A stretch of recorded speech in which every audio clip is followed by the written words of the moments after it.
Brides in France, and we're just going to get to know you a little bit more. So just tell everybody a little bit about the name of your business and what you guys do. I'm Laura Springham, and I work with a cellist named Gareth Roberts, and we are called Ensemble Obbligato. And we can play as a solo, duo, trio, or string quartet. So it's really up to the couples what we do. Choice. And what kind of is it a difference in music when you've got, obviously you've got a lot more instruments and stuff, but is there quite a lot of difference? The main difference between the groups or the number of people is the sound of it. So if you have 4 musicians for a quartet, it's going to sound really full, and you'll hear a lot of harmony parts. And then if you take away an instrument to a trio, it's just a little bit less full sounding. But the one that we do a lot is the duo with cello and violin, where it's a bass sound with the melody, and it sounds really nice. And you've got quite a lot of different genres that you offer, is that right? Yes, so both Gareth and I are classically trained musicians. We went to university. She's from Scotland and I'm from the States, and we met here in France.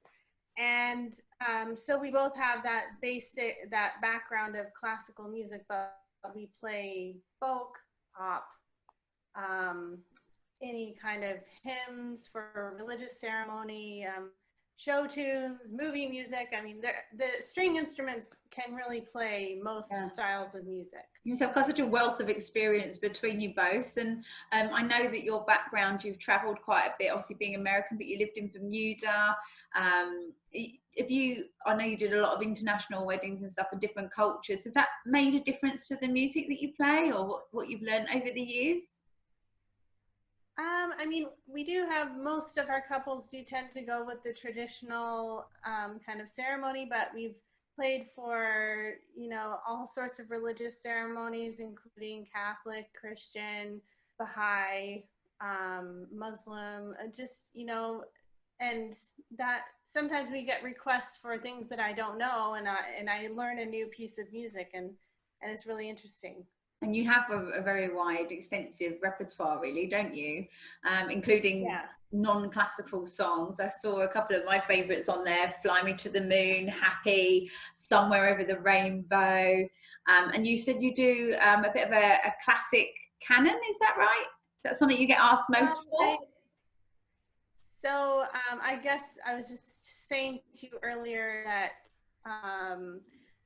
I've been playing weddings since I was a teenager, which, I mean, you can guess how old I am, but it's been a while. And throughout that whole time, people are always, it's a traditional piece to ask for canon and D throughout all those 20 plus years of playing, and which I just find interesting, but it's just a classic piece of music that I suppose it's really nice for the processional when the bride's walking up the aisle, and it's very beautiful. So you sort of start obviously doing some ceremony music. So can you give me a little example of canon? Just I bet I'll know it when I hear it. Yes, I don't know if you can hear the thunder that just happened, but there was a big thunder. Here's canon. It's very dramatic. Okay. Okay. Very excited. Thank you.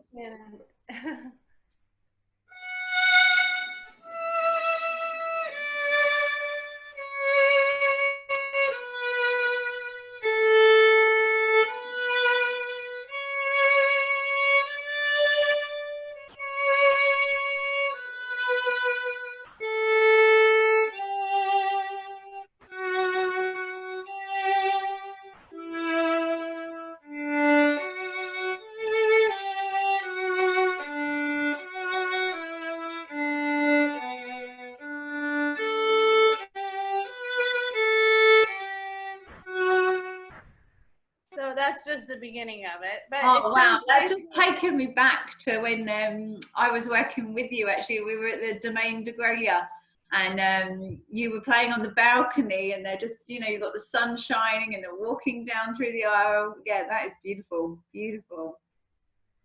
And so that is an example of where it can work with one instrument, but then if you add more to it, it just adds a bit more. So it's really nice either way. And obviously the different instruments have the different sounds coming out. It's just, yeah, it just makes this maybe the same song, just a different piece. And what about, do you do just the ceremony, or do you kind of stay on and do some cocktails as well? Are you asked to do different times of the day? Yeah, so a lot of couples do ask for a ceremony and say a cocktail hour for 1 hour after. So we basically made a package price for that because it's the most popular thing. And then we do get asked to play longer afterwards or into dinner.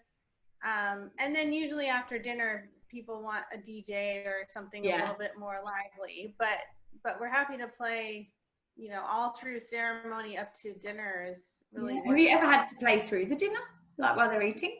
We have played with string quartet, and that's quite a long time. But from ceremony to it's a good 3 to 4 hours, depending how long it takes to get to dinner. But so if a couple would like you to, they want a specific song that means a lot to them, do you mind going off and learning a whole new song, or is that sort of quite normal for you? No, we do that quite a lot, actually. And now with all of the resources on the internet, it's pretty easy to just find most things, even if I'm not familiar with it. We had a couple that was Norwegian, I believe, and they had this Norwegian bridal trilogy song that they really, really wanted. So we found the music and learned it. So. That's really good. And obviously music, I suppose, is quite a universal language to learn, isn't it? So it's not going to be different in different languages of countries. No, unless it was something really far out there where it's a different notation or something, like not notes and it's written another way. Like, I can't think of that, but we've never had a problem finding music for something. And you're based in the Southwest. I say never, though. We hardly ever. So no. You're based in the Southwest. How far do you travel? Are you happy to go most places, or are you kind of like a certain radius around where you're from? We generally, just because of how much the travel cost is, we tend to stick. The furthest we go is a bit south of Toulouse to Chateau de Marquerie. We've been there before, and Agen, and just down a bit below Bordeaux. And then we can go north up to the Loire and things like that. Beautiful. So it's quite a big radius, but not so much Nice and that side because it's just a really far drive for us. Yeah. So what's your kind of plan? What happens? So obviously when you get in touch with the couple initially, you kind of have a plan for the day. How does it work on the actual day and leading up to it? Do you get to know the couples first? We are happy to have a video chat or a phone call, and that's sort of more the booking process. And then once we booked with a couple, then we send lots of emails back and forth as needed.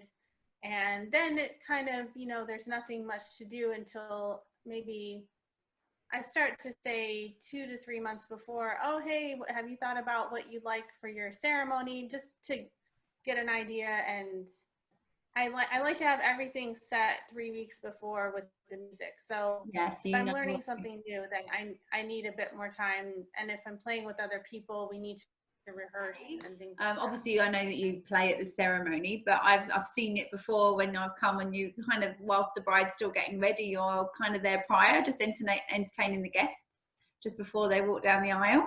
Yeah, usually we played sometimes where we played a whole hour before a ceremony. That's a little bit unusual, but we do. It sort of depends when the guests are coming, if they're already at the venue and maybe you do want music before. But if you're arriving somewhere, like the guests are arriving 15, 20 minutes ahead of time, we're there already playing to get some atmosphere as the people come in, and maybe it's in a church or outside or wherever, and we play, and then, sometimes it's running a little bit late, so we just keep playing. That's it, you're a good fill-in there for when us hairdressers take our time. Yes, and then, someone, whoever it is, the planner or family member says, okay, the bridal party's ready, and then we get our music ready for that and play sometimes we play one piece of music for everyone to walk down the aisle. Sometimes we switch, and that's just depending on preference of what music you'd like to hear. We can play a grandmother's piece and then a bridesmaid's piece and then flower girl. I mean, switching too much tends to be a little too much, and then we have a special piece for the bride. Yeah.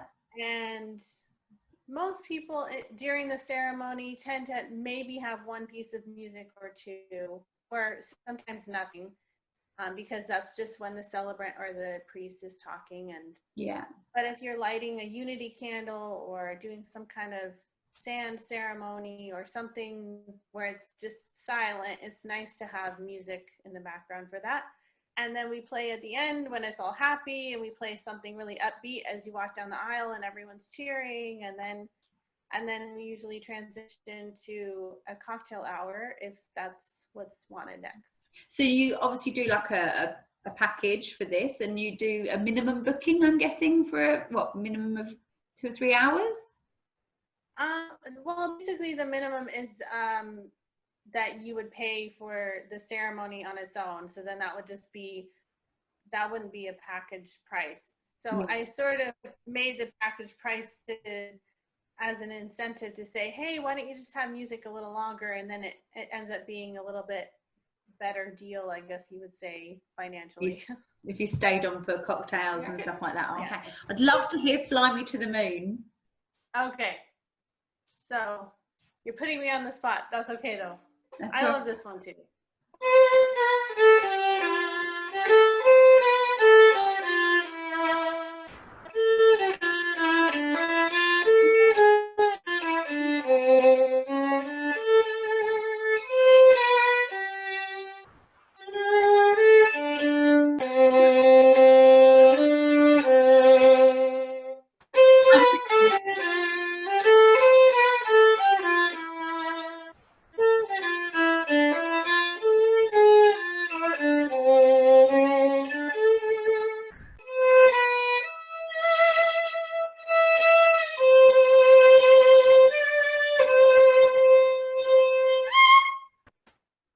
Love it. I love that. That's so upbeat. That's what I can imagine, like at the wedding, people come down after, and once they've got married, everyone's all excited, photos going on. I can vision that one in the background.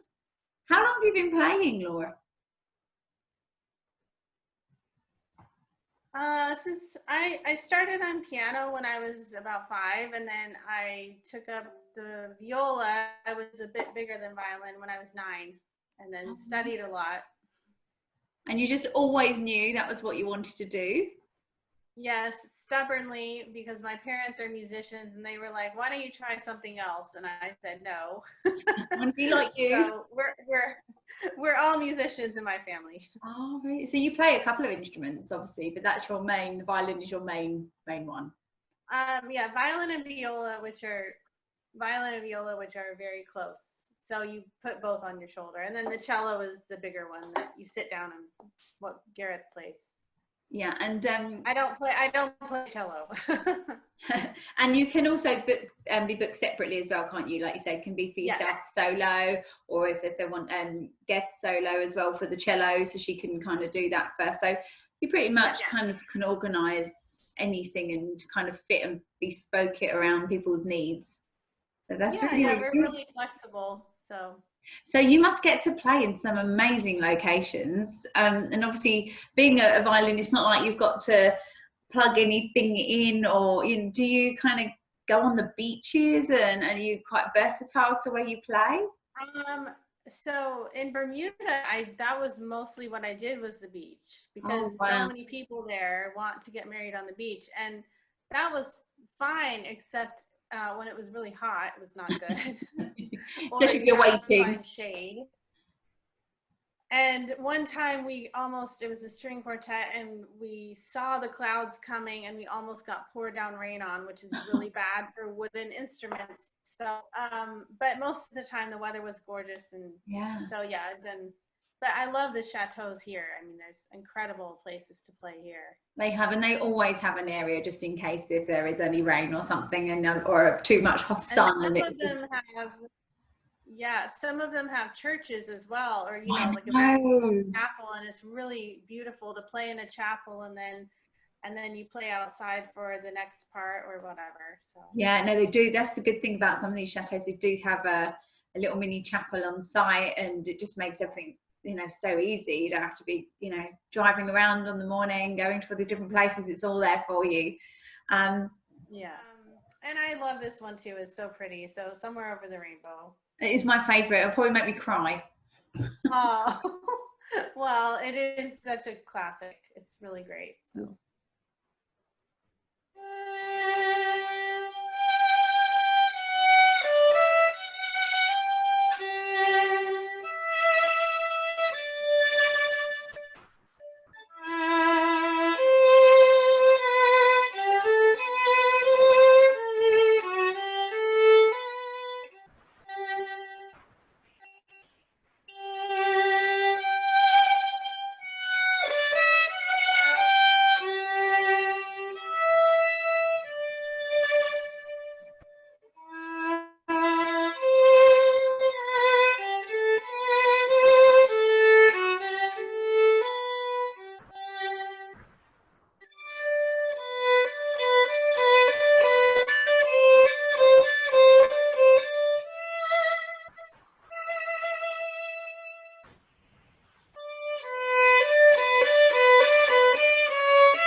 Love it. I love that song. It always just gives me goosebumps. I love it. Well, thank you for playing that one. That's beautiful. So thank you so much for joining us and just getting to know you a little bit more and just hearing a bit of your background and how you got into music. And you can find out a little bit more about Laura or check with Ensemble Obbligato for their availability for next year. You've still got some spaces for next year? Yes, luckily we had postponements, but we still have some space. Yeah, it's been a bit of a funny year, but I think we're going to have a very, very busy next year. At the bottom of Ensemble Obbligato's page, there is a contact form, and on the bottom of the contact form, if you fill it out, that will go direct through to Laura, and she'll be able to reply and let you know if she's free, or be able to help you with anything that you need. So thank you again so much. I love the violin. It's a beautiful instrument, and the fact that you can do, you know, create trios, duos, quartets, solos for everybody, you know, it's definitely a really good service to offer through their ceremony and their cocktails with such a very big repertoire. So yeah, you're an amazing service to offer. So please get in touch with Laura, and thank you again for being part of our interview. Thank you. That's all right.